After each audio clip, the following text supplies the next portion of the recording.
kenapa Chelsea? Dari tadi muka kamu murung banget. Iya, aku lagi bingung. Soalnya teman-teman aku belakangan ini bawa pengaruh buruk. Aku lebih suka berbohong dan gak fokus untuk mementingkan hal yang penting. Aku tahu Chelsea itu sangat berat. Apalagi kita sebagai mahasiswa. Kita seringkali diperhadapkan dengan masalah itu. Tetapi aku teringat pada Roma pasal 3 ayat 23 berkata, karena semua orang telah berbuat dosa dan kehilangan kemuliaan Allah. Temanmu mungkin melakukan hal yang kurang baik, karena kita semua mempunyai naratur dosa.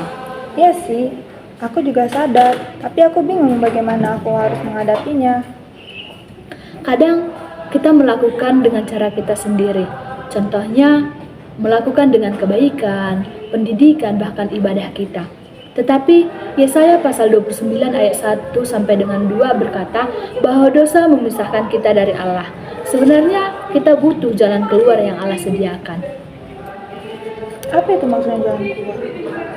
Jalan keluar itu maksudnya adalah bahwa Yesus satu-satunya, di mana di dalam Yohanes pasal 3 ayat 16 berkata, karena begitu besar kasih Allah akan dunia ini, sehingga ia mengaruniakan anaknya yang tunggal, supaya setiap orang yang percaya kepadanya tidak binasa, melainkan beroleh hidup yang kekal. Dengan percaya kepada Yesus, kita menerima keselamatan dan arah baru dalam hidup kita. Tapi bagaimana itu bisa membantu aku menghadapi teman-temanku? Makanya dibilang gitu, di mana tadi yang udah Dengan menerima Yesus, hidupmu mulai dipimpin oleh kebenarannya. Di mana pada Yohanes 14 ayat 6 berkata, Akulah jalan kebenaran dan jalan hidup. Tak seorang pun yang datang kepada Bapa kalau tidak melalui aku. Nah, kamu bisa meminta hikmat untuk menjauhi dari pengaruh buruk dan tetap menunjukkan kasih kepada teman. Apakah aku harus meninggalkan mereka? Nggak harus secara langsung Chelsea. Kamu bisa meninggalkan mereka dengan perlahan-lahan. Tetapi kamu juga bisa menjaga pergaulanmu dengan cara membatasinya. Di mana di dalam Wahyu pasal 3 ayat 20, di sini Yesus menggambarkan bahwa Yesus mengetuk pintu hati kita dan jika kita membukanya, Dia masuk dan mengubah hidup kita. Dengan begitu, kamu bisa jadi terang buat teman-temanmu. Jadi langkah praktisnya gimana? Nah, di sini ada langkah praktisnya. Yang pertama, kita percaya dan menerima Yesus dalam hidup kita, di mana tertulis pada Yohanes pasal 5 ayat 24. Kita bisa membacanya secara bersama-sama.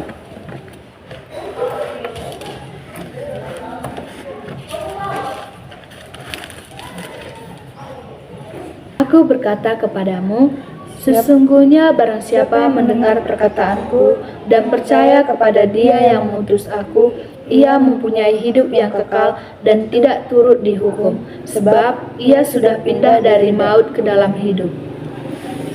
Langkah kedua, kita harus membuka hati kita, di mana dalam Wahyu pasal 3 ayat 20 kita bisa juga membacanya.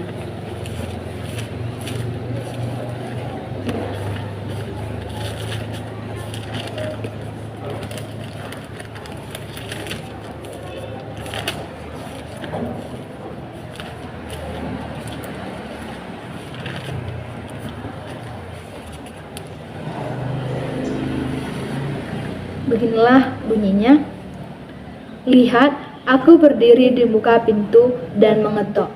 Jika ada orang yang mengetok, aku akan masuk dan mendapatkannya, dan aku akan bersama-sama dengan dia dan ia bersama-sama dengan aku. Nah, dengan cara begitu, kita juga harus mengakui dosa-dosa kita, di mana dalam 1 Yohanes pasal 1 ayat 9.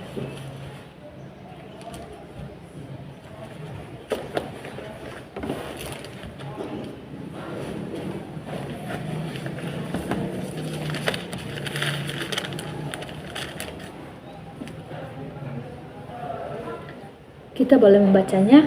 Jika kita mengaku dosa kita, maka Ia adalah setia dan adil, sehingga Ia akan mengampuni segala dosa kita dan menyucikan kita dari segala kejahatan. Dengan cara begitu, kamu bisa berpegang teguh kepada Yesus. Kamu akan dikuatkan untuk membuat keputusan yang benar, termasuk dalam pergaulan atau pertemanan yang toksik. Terima kasih Kak Vero udah menguatkan aku. Tapi Kak Vero, hatiku sekarang masih gelisah. Aku ingin berdamai dengan hatiku. Kita bisa menghilangkan rasa kegelisahan, mengurangi rasa kegelisahan kamu itu dengan cara berdoa. Apakah Chelsea mau ke Kak Vero aja untuk berdoa kepada Tuhan? Boleh? Oke, kita satukan hati kita berdoa. Kembali kami mengucap syukur Tuhan atas hadirat dan kasih karunia yang Kau berikan kepada kami pada hari ini.